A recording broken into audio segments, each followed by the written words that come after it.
Hello friends, how are you? I hope you all are doing great.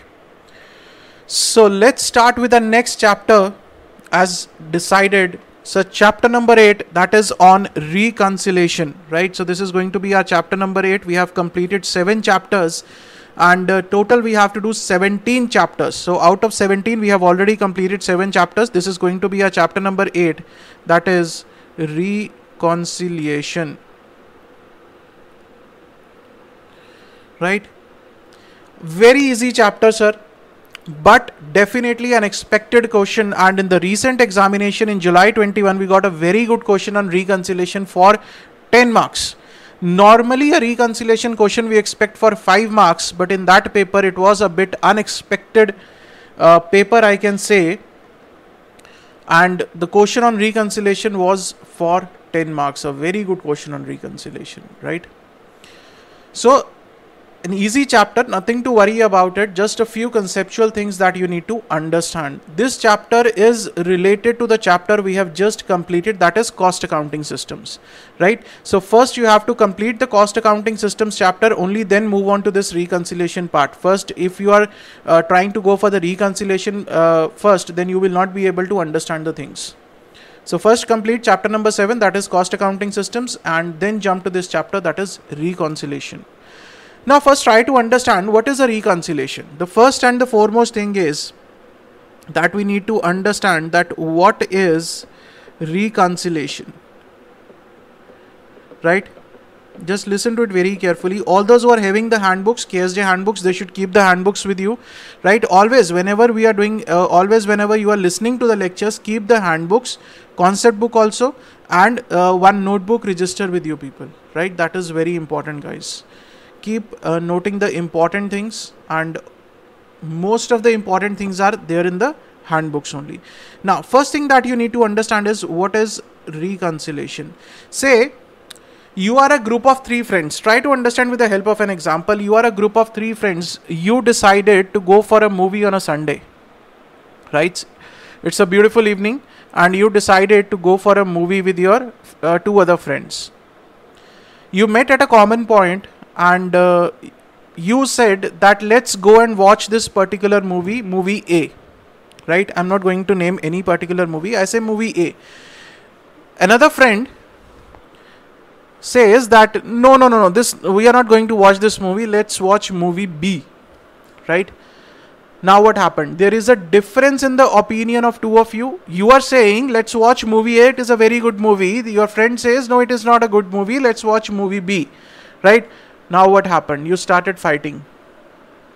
You started having an argument over this, that no, I am going to watch movie A. No, I am going to watch movie B.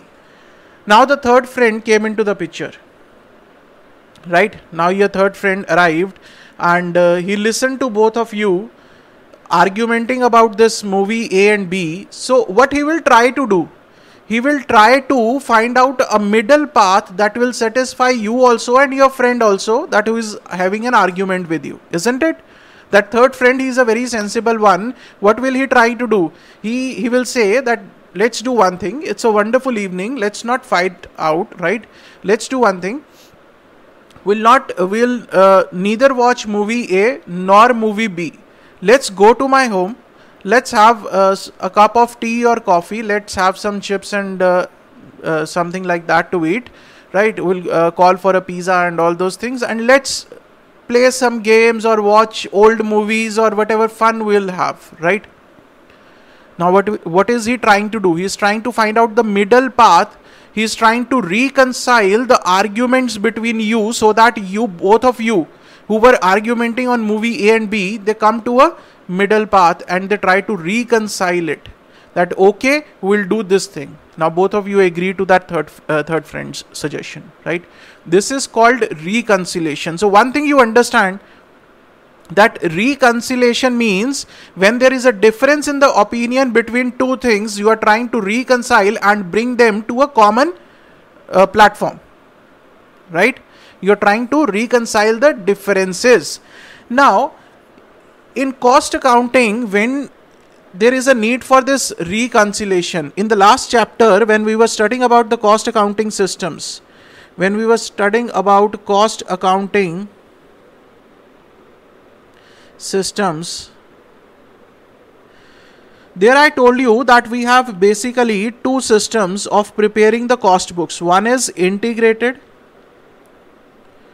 and the other one is non-integrated system, right? In the integrated system, we are preparing a single set of books, and in case of non-integrated, we are preparing the two set of books. One is cost books, right? And the other one is financial books. Both are being maintained separately. Now, tell me, in which of these cases, whether in integrated or non-integrated, there can be a difference of opinion? Sir, in integrated books, we are preparing a single set of books, right? Whenever you are preparing a single set of books, that means you have commonly decided that we are going to watch this particular movie. Will there be any difference of opinion? When you are all pointing towards a single book, a single movie, will there be a difference of opinion? No, sir. All of us have agreed to that.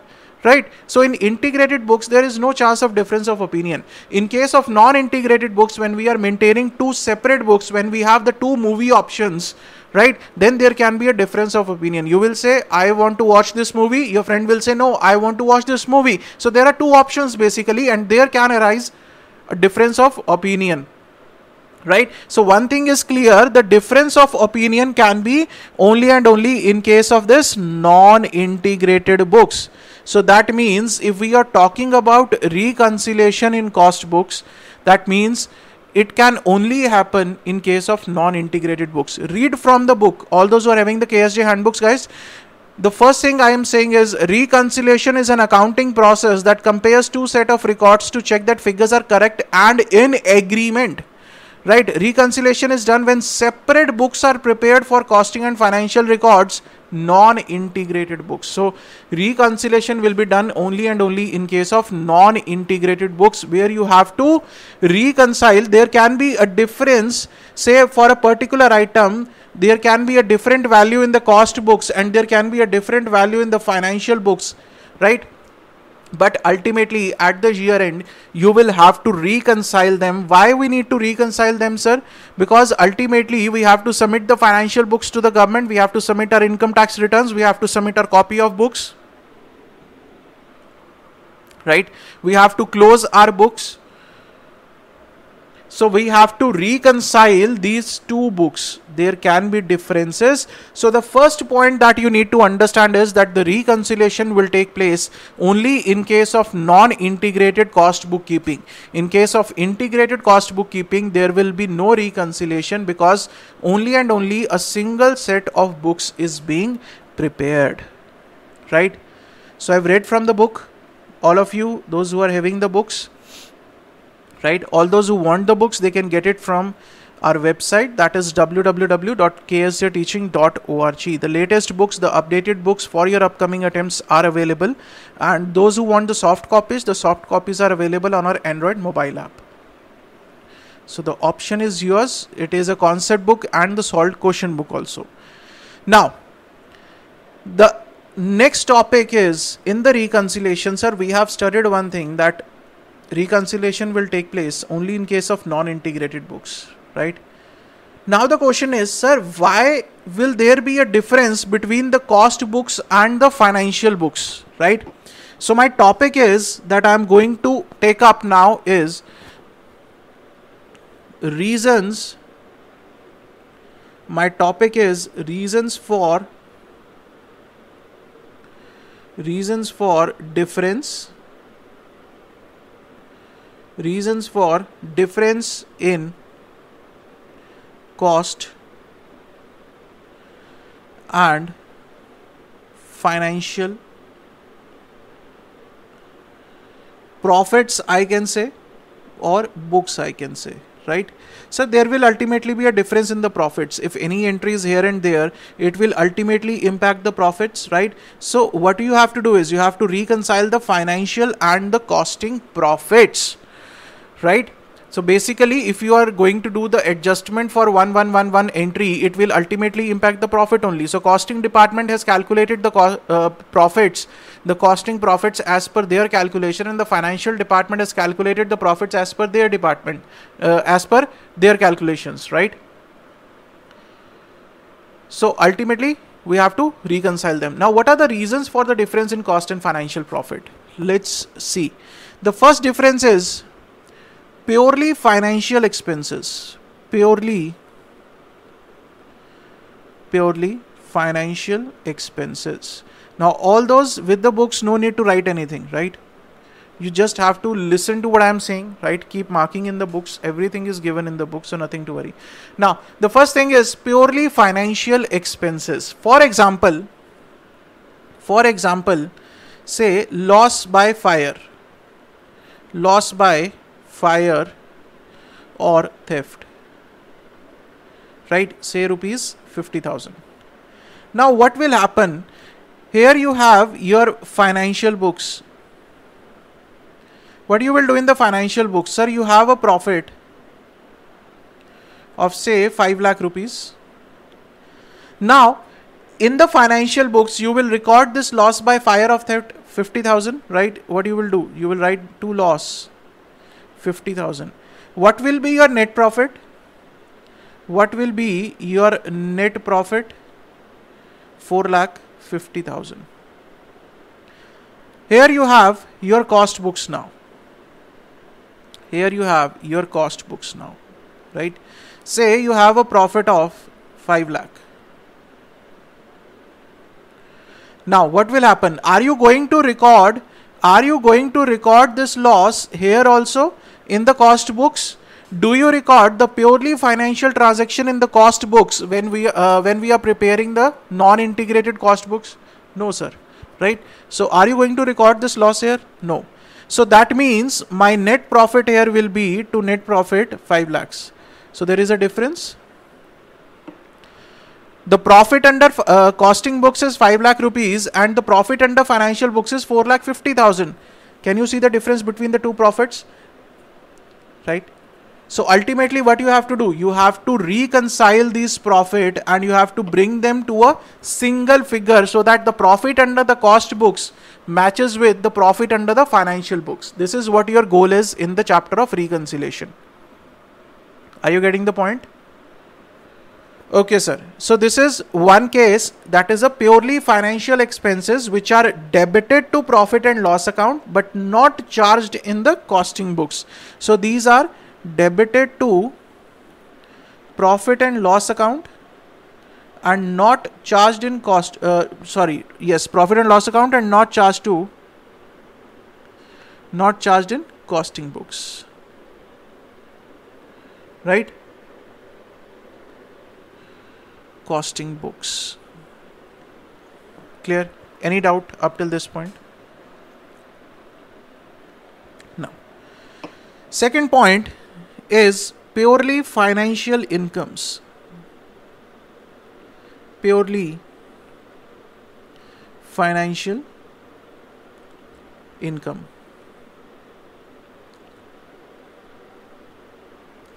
Sir, what can be a purely financial income? It can be a dividend income, it can be a rental income, it can be an interest income, right? So there can be number of incomes like the rental income, then interest is there, then dividend is there. So I have given a list in the book, right? Now what will happen in this case? In this case, you have the financial books. You have the financial books. What you will do? You will write here by profit, say 5 lakh rupees. Now you will record this income, purely financial income, right, by income, say 1 lakh. What will be your net profit to net profit? 6 lakhs. Any doubt? So you are going to record this purely financial income. You are going to obviously record in the financial books. There is no doubt about it. Now, whenever you are preparing the cost books, now other hand, you are preparing the cost books. What will happen in the cost books? You will write by GP profit. 5 lakh. Are you going to record this 1 lakh rupees here? Just tell me. Are you going to record the purely financial incomes? You will never record in the costing books. Why, sir? Because whenever there is a separate costing department in the factory, that costing department is absolutely, unaware of such income and expenses. The purely financial ones, the costing department has no role in it, right? So we are not going to record anything here. That means, according to this, my net profit will be 5 lakh only. Now again, there is a difference between financial and cost books. Right? Difference of 1 lakh rupees in the profit of the cost and the financial books. Next one. The third reason. Third reason can be appropriation of profits. Appropriation of profits. Right? Sir, what is appropriation of profits? Appropriation of profits is like transfer to general reserve. Transfer to general reserve, or transfer to any other reserve, we can say, right? Transfer to general reserve is one example. Transfer to specific reserve is there, proposed dividend is there, interim dividends is there. All this is what? Appropriation of profits only. I have given the list in the book. Now what will happen in this case? Sir, in this case again, when we are preparing the financial books, what will happen? You have a GP of say 5 lakh rupees. Out of this 5 lakh rupees, you appropriated something to the general reserve, say 1 lakh. Now, what is the net profit that is left to you? That you will show as profit, 4 lakh rupees. Similarly, when you are preparing the cost books, say you have a similar GP of 5 lakh rupees, but here you will not appropriate anything. Will you take this GR here in the cost books? No, sir.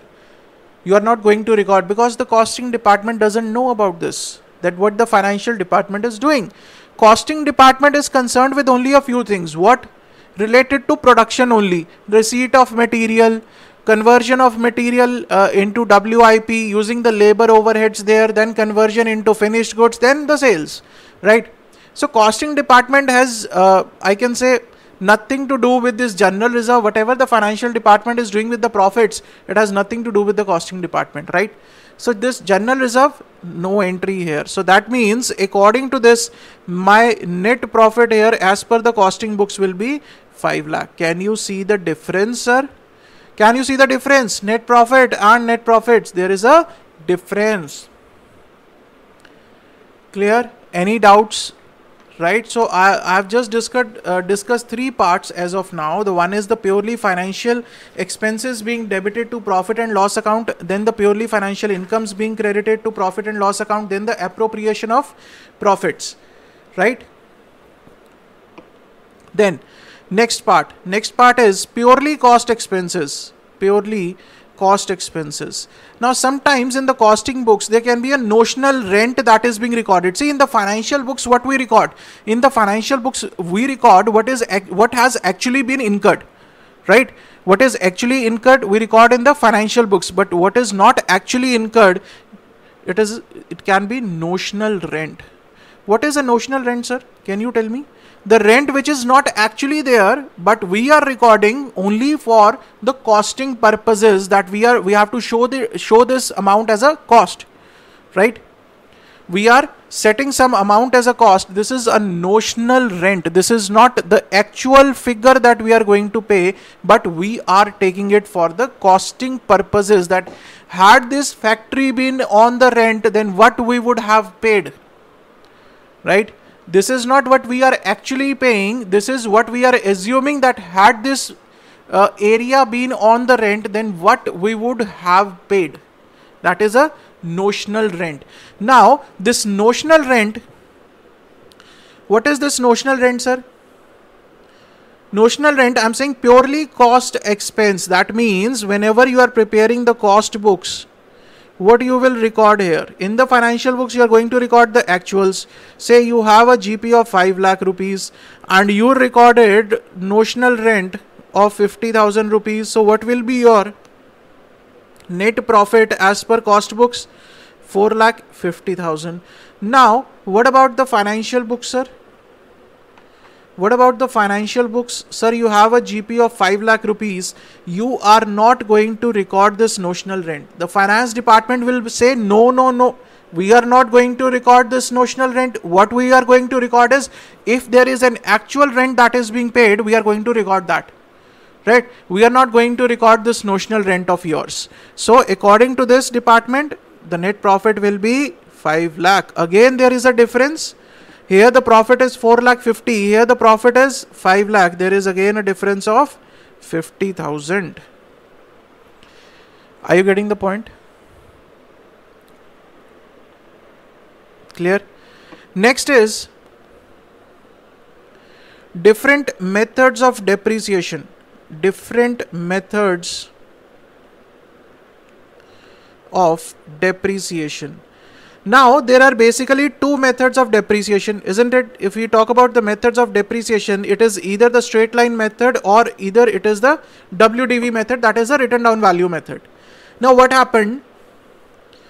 The costing department says, I will follow the SLM method. This is being followed by the costing department, and the financial department says, I will follow the WDV method.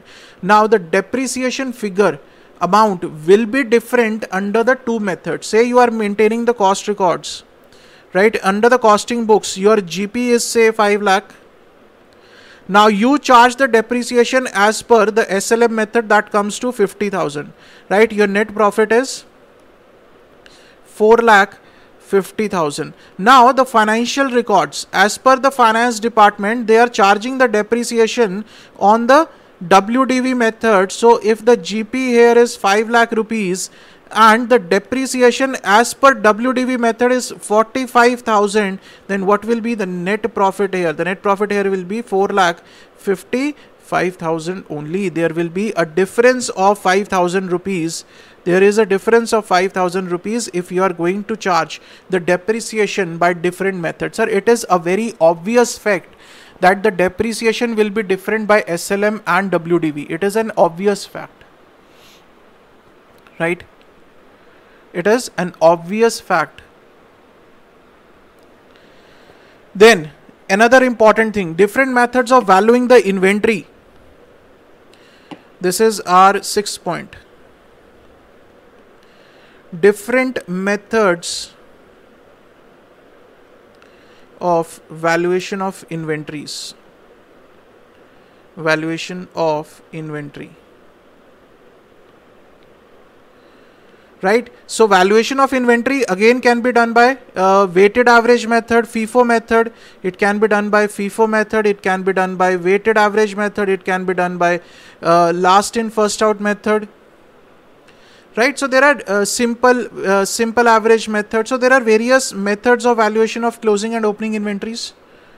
And if the costing and the financial departments are following the different methods, obviously the figures will not match. Say the costing department says, we will value the inventory on the basis of weighted average.